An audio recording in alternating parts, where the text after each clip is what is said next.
Medical aid scheme contributions are set to increase quite substantially in 2025. Bestmed and Medihelp are raising contributions by 12.75% and 10.8% respectively, while Bonitas is increasing contributions by 10.2%, Momentum by 9.4% and Discovery by 9.3%.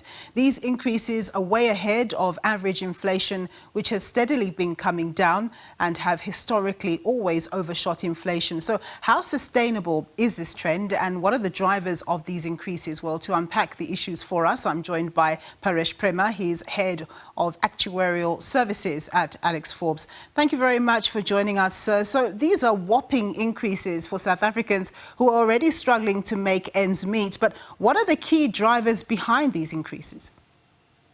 Good day. Yes. So the main drivers for these increases is CPI. So that's the basis. But then medical schemes need to understand the increases beyond CPI due to membership aging and utilization, which usually adds 2 to 3% above CPI. What we see now is increases almost double that, which means that medical schemes are facing cost pressures that they need to pass on as contribution increases, driven more than just by CPI, but actually the risk profile of their membership.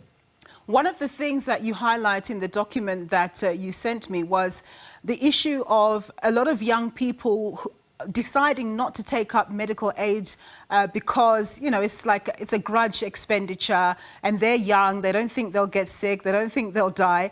So you also say that as a result of that, there isn't the cross-subsidization that would ordinarily be needed to ensure that those premiums come down. Just tell us more about that.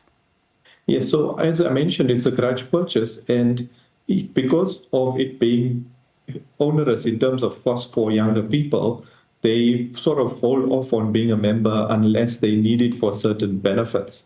So what happens is that cross-subsidy is lost and the remaining members need to subsidize their benefits from whoever's left in the risk pool. And that leads to increased cost beyond CPI.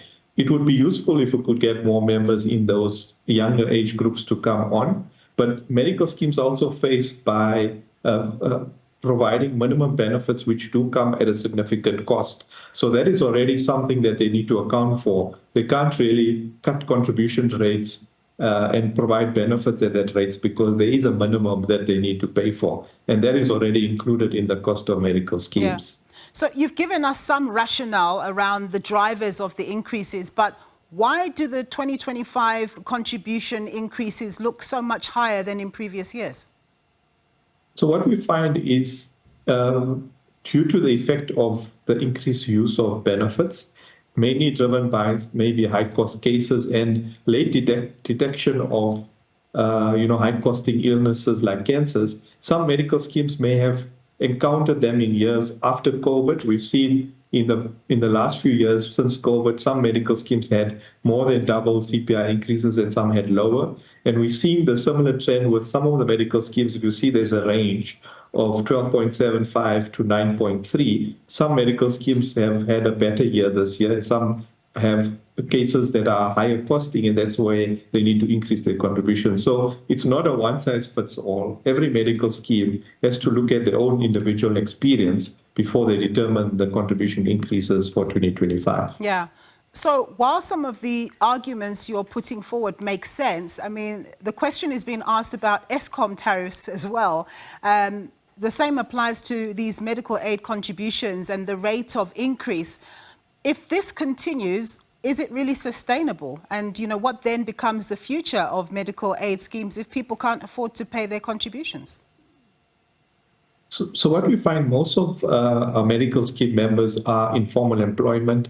A lot of them may have employer subsidies or ways in which it makes the contributions affordable. But we do know, even though medical schemes are grudge purchase, the alternative is being vulnerable to go to facilities in the state or paying out of pocket, which is unaffordable to many. So we find that households will probably forego some other benefits or payments that they have to actually contribute to medical schemes. But unsustainable meaning you can't continue having increases above CPI without members actually leaving. But we do know that once we have seen the experience increase for some of the schemes, we do expect that it would not be a year-on-year increase that is more than double CPI. It's a correction that we're seeing medical schemes doing, but it shouldn't be something that is maintained for many years in the future. Yeah.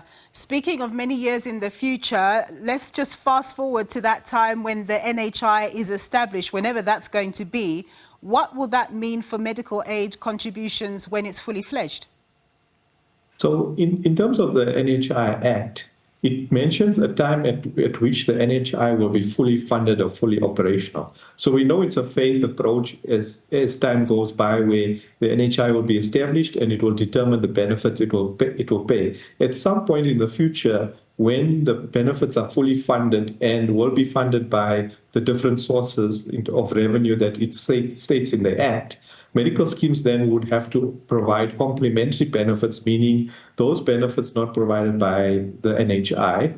And at that point, medical schemes will probably be an optional purchase and not a compulsory purchase for some people at this point who have to, they have no other alternative. But that is still very undefined at this point because the package hasn't been determined. The sources of revenue are not finalized, but we'll have to wait and see when that actually happens. Indeed. Thank you so much, Paresh, for your time there and your insights. Paresh Prema, he's the head of Actuarial Services at Alexforbes.